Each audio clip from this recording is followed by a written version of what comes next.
हमारे साथ आम आदमी पार्टी के एक और सीनियर लीडर राज्यसभा सांसद राघव चड्ढा जी जुड़ रहे हैं। राघव जी, बहुत स्वागत है आपका।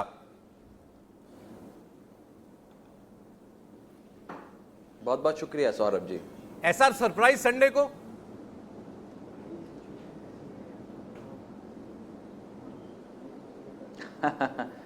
देखिए, मैं इतना ही बस कहना चाहूंगा कि सौरभ भाई, समय समय पर सबको लड़ना पड़ा है सच का युद्ध, चाहे मर्यादा पुरुषोत्तम राम हो या हो गौतम बुद्ध। जब जब किसी इज्जतदार ईमानदार व्यक्ति पर तौमतें लगाई जाती हैं तो उसे अग्नि परीक्षा से गुजरना पड़ता है, और मुख्यमंत्री अरविंद केजरीवाल ने अपने लिए अग्नि परीक्षा स्वयं चुनी है। देखिए, एक ऐसे दौर में हम जी रहे हैं जिस दौर में शायद ही कोई चपरासी की नौकरी से भी इस्तीफा देता होगा। राजनीति की बात करें तो सांसद, मंत्री, विधायक छोड़िए, कोई अपनी पार्षदी से इस्तीफा नहीं देता है। इस दौर में अपने मुख्यमंत्री पद से इस्तीफा देने का फैसला अरविंद केजरीवाल जी ने लिया है। ये उनकी ईमानदारी और उनकी अग्नि परीक्षा से गुजरने की इच्छा को दर्शाता है। अब दिल्ली की जनता तय करेगी कि अरविंद केजरीवाल जी ईमानदार हैं। मैं आपको याद दिलाना चाहूंगा कि 2020 में जब दिल्ली का चुनाव हुआ था तो अरविंद जी ने जनता के बीच जाकर कहा कि अगर मैंने दिल्ली के लोगों के लिए अच्छा काम किया है तो मुझे वोट देना, नहीं किया तो भले वोट मत देना। आज कुछ उसी प्रकार 2025 का चुनाव का मूल सवाल उन्होंने आज जनता के बीच डाल दिया है। वो ये है कि अगर वे समझते हैं कि केजरीवाल ईमानदार हैं तो झाड़ू का बटन दबाओ और उन्हें फिर मुख्यमंत्री बनाओ, अन्यथा ना दबाओ। और मुझे लगता है कि दिल्ली की जनता की अदालत इस बार तय करेगी। लोकतंत्र में सबसे बड़ी अदालत होती है जनता की अदालत। वो तय करेगी अपना मुख्यमंत्री ईमानदार है कि नहीं है, और मेरा ये विश्वास है कि फरवरी में प्रचंड बहुमत से अरविंद केजरीवाल जी वापसी करेंगे और वे फिर दिल्ली के मुख्यमंत्री बनेंगे। राघव जी, लेकिन ये तो सवाल है कि 5 महीने क्यों लग गए अरविंद केजरीवाल जी को ये तय करने में? वो जेल रहे 5 महीने, उसके बाद तब मांग होती रही भाई अब दिल्ली को मुख्यमंत्री की जरूरत है, आप किसी और को अपॉइंट कर दीजिए, इस्तीफा नहीं दिया। बिल मिलने के बाद इस्तीफा क्यों? देखिए, आज उन्होंने अपने वक्तव्य में इस बात पे रोशनी डाली। उन्होंने कहा कि मैं सोच रहा था कि मैं पहले दे देता हूं इस्तीफा, लेकिन अगर पहले इस्तीफा देता तो फिर एक प्रेसिडेंट तय हो जाता कि किसी भी मुख्यमंत्री को जेल में डालो, वो इस्तीफा देगा और वो अपने पद छोड़ देगा, सरकार छोड़ देगा, और फिर सरकार पे किस प्रकार कब्जे किए जाते हैं वो आपने देखे हैं। उन्होंने आने वाले दौर के लिए इस प्रकार के हथकंडे सरकारें ना अपनाए, सरकारों को बर्खास्त करने के लिए, नेताओं को बर्खास्त करने के लिए, उसे बचाने के लिए, लोकतंत्र को बचाने के लिए ये फैसला आज लिया है।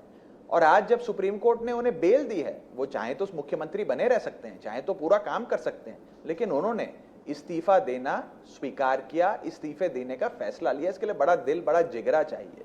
और कहीं ना कहीं मुझे लगता है कि जनता इस अग्नि परीक्षा को उतने ही प्यार और सत्कार और आशीर्वाद से लेगी जिस प्रकार उन्होंने 2013 में इस्तीफा दिया था।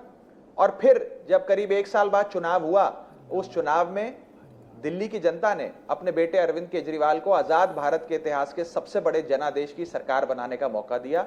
70 में से 67 विधायक दिए। कुछ वैसा ही हमें लगता है कि 2025 के चुनाव में भी होगा। और इस प्रकार की अग्नि परीक्षा से गुजरना एक ईमानदार आदमी के ही बस की बात है। नहीं, लेकिन अगर वो, आपने कहा कि वो पहले भी सोच रहे थे इस्तीफा दें, लेकिन अब जब बेल मिल गई है तब भी वो मुख्यमंत्री के तौर पर काम तो कर नहीं पाते। शर्तें उनके ऊपर लगी हुई थी। मुख्यमंत्री कार्यालय नहीं जा सकते, फाइन नहीं साइन कर सकते, कैबिनेट की मीटिंग नहीं बुला सकते। मजबूरी है उनका इस्तीफा देना। नहीं, देखिए, पहली चीज तो यह है, इस प्रकार की शर्तें, चाहे वो कानूनी शर्तें हों, राजनीतिक शर्तें हों, या केंद्र सरकार या उपराज्यपाल के कार्यालय द्वारा लगाई गई राजनीतिक शर्तें हों, एडमिनिस्ट्रेटिव शर्तें हों, इस प्रकार की शर्तों का सामना तो अरविंद केजरीवाल जी 10 सालों से कर ही रहे हैं। और इस प्रकार की कोई ऐसी कठोर शर्त भी नहीं है कि वो बतौर मुख्यमंत्री काम नहीं कर सकते, बल्कि वो इतने जेल से भी सरकार चला रहे थे। तो कहने का मतलब यह है कि इन शर्तों के चलते इस फैसला नहीं लिया गया है। अग्नि परीक्षा का फैसला आरोपों के चलते लिया गया है। जब एक इज्जतदार आदमी पे आरोप लगता है तो इंसान क्या करे? 2 ही चीजें कर सकता है, या तो अदालत के फैसले का वेट करे, जो अदालत आज कोई साधारण से साधारण मुकदमा भी कम से कम 15-20 साल में तय होता है, और अभी तो 2-2.5 साल से ये मुकदमा चल ही रहा है, अभी तो ट्रायल शुरू भी नहीं हुआ। और दूसरा, लोकतंत्र में एक और अदालत बचती है, वो है जनता की अदालत। तो उन्होंने फैसला लिया कि मैं जनता की अदालत में जाता हूं। जनता से फैसला समझता हूं। अब जनता के हाथ में, जनता क्या फैसला सुनाती है। अच्छा, मैं बीजेपी नेताओं की कुछ बातें सुन रहा था राघव जी, उन्होंने कहा कि केजरीवाल जी में हिम्मत है तो इस्तीफा क्यों, विधानसभा भंग कर दें, चुनाव कराएं। हमने तो कहा है, हमने तो ये बात कही, उन्होंने खुद अपने वक्तव्य में ये बात कही कि हम चाहेंगे कि फरवरी में नहीं, जल्द से जल्द चुनाव हो। अगला चुनाव नवंबर में महाराष्ट्र का चुनाव आयोग कराएगा, उसी के साथ साथ दिल्ली का चुनाव करा ले। हम पूरी तरीके से तैयार हैं। ये तो हमारी पेशकश है सौरभ भाई, ये बीजेपी की पेशकश थोड़ी है। अच्छा, लेकिन अब जो दिल्ली की जनता आपसे जानना चाहती है कि कौन होगा अगला मुख्यमंत्री। अच्छा, ये तो आप कहेंगे विधायक तय करेंगे, ठीक भी है, लेकिन विधायकों में से ही मुख्यमंत्री होगा या कोई और भी हो सकता है। सीधी सीधी सवाल यह है कि क्या अरविंद केजरीवाल जी की धर्मपत्नी वो भी एक कैंडिडेट हो सकती है। नहीं, देखिए, पहली बात तो यह है कि ये विधायक दल का फैसला होगा, पार्टी तय करेगी कौन बनेगा। लेकिन मैं समझ सकता हूं कि मीडिया में इस बात को लेकर काफी दिलचस्पी होगी कि कौन बनेगा अगला मुख्यमंत्री। लेकिन मेरी नजर से आप देखें और जनता की नजर से आप देखें तो ये बात बिल्कुल मायने नहीं रखती कि कौन बनेगा, कि केयर टेकर सीएम 2 महीने, 4 महीने, 5 महीने के लिए। मायने ये रखता है कि केजरीवाल जी को वापस सीएम बनाना है। दिल्ली की जनता केजरीवाल जी को सीएम बनाना चाहती है। 2-1 महीने के लिए कौन मुख्यमंत्री बनता है, ये बात इतनी मायने नहीं रखती है। ज्यादा मायने ये रखती है अग्नि परीक्षा, सत्य की परीक्षा और जनता का वर्डिक्ट जो जनता की अदालत में आएगा, और कैसे केजरीवाल जी को दिल्ली की जनता वापस मुख्यमंत्री बनाएगी। अच्छा, 2-5 महीने का आपने कहा केयर टेकर सीएम मायने नहीं रखता। हरियाणा का चुनाव कहीं उससे ज्यादा मायने तो नहीं रख रहा, और हरियाणा के चुनाव में माइलेज मिले केजरीवाल जी को अपने इस फैसले से, वो सोचते हुए तो कदम नहीं है।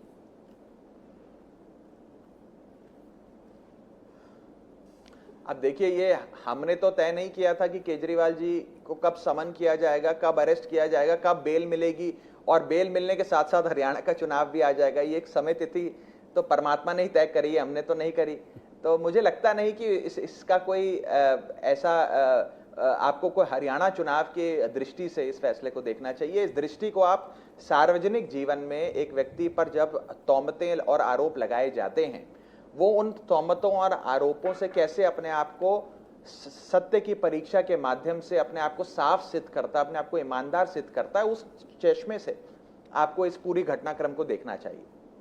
राघव जी, मेरा आखिरी सवाल है, क्योंकि आप लोगों ने इस मुद्दे पर एक मॉरल स्टैंड लिया था जब आप लोग पार्टी बन रहे थे, या उससे और पहले भी, कि किसी नेता पर आरोप लगे तो उसको जांच ज्वाइन करनी चाहिए, किसी नेता पर आरोप लगे तो उसको फैसले का इंतजार नहीं करना चाहिए, तुरंत इस्तीफा दे देना चाहिए। अरविंद केजरीवाल ने इस्तीफा दिया है, लेकिन 5 महीने के इंतजार के बाद आज वो मॉरल क्वेश्चन फिर हमारे सामने खड़ा है।